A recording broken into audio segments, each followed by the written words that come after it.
Hi, good morning. This is Naresh. Hi, ఎలా ఉన్నారు? అందరూ బాగున్నారా? తేజ బాగున్నారా? అవునా సార్. ఏం చేస్తున్నారు? బాగా ప్రిపేర్ అవుతున్నారా ఎగ్జామ్స్ కి? అవుతున్నాం సార్. ప్రిపేర్ అవుతున్నారా లేదా? సో ప్రాక్టికల్స్ ఉన్నాయి. ఇప్పుడు కూడా కాన్ఫిడెంట్ గా చేయండి. ఏ ప్రాక్టికల్ అయినా సరే కాన్ఫిడెంట్ గా చేయండి.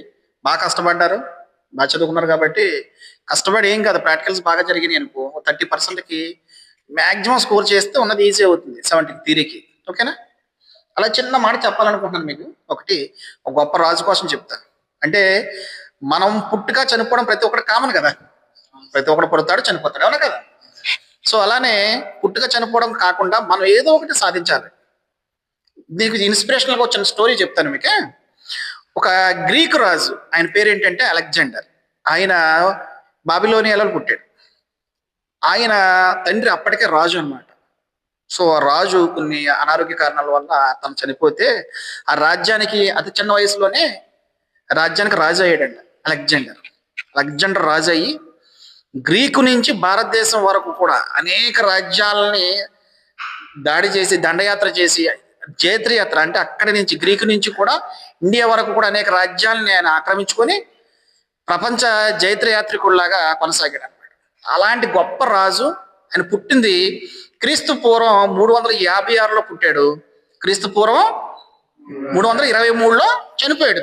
తను పుట్టిన చనిపోయేది కాలం ఎంత అంటే, ఆయన బతికిన కాలం 32 సంవత్సరాలే. 32 ఇయర్స్ ఓన్లీ. చిన్న కుర్రోడు. 32 ఇయర్స్ పెద్ద ఎక్కువ కాదు కదా, చిన్న కుర్రోడు. తను ఏం చేశాడంటే, అంత జయత్రయాత్ర చూడండి, అనేక రాజుల్ని. ఆయన ఎలాంటి వాడు అంటే ధీరుడు, వీరుడు, సూర్యుడు అంటాను చూసావు, అంత గొప్ప పరాక్రమశాలి అనమాట. అంత గొప్ప రాజు కూడా అన్ని రాజ్యాల్ని జయించాడు. కానీ చివరికి ఏమైంది తెలుసా మీకు?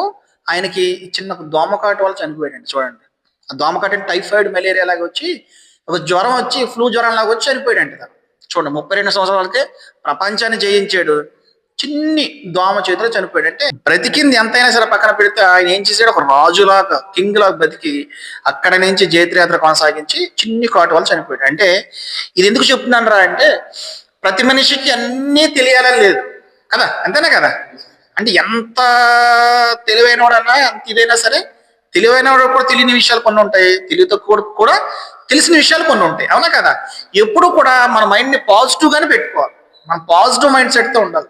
నేను ఏదైనా సాధించగలుగుతాను, నాకు ఇది వచ్చు, నాకు ఇది నేను చేస్తాను, ఐ కెన్ డూ ఇట్, ఇది నేనే చేయగలుగుతాను అనే భావంతో మనం ఉండాలి. ఓకేనా?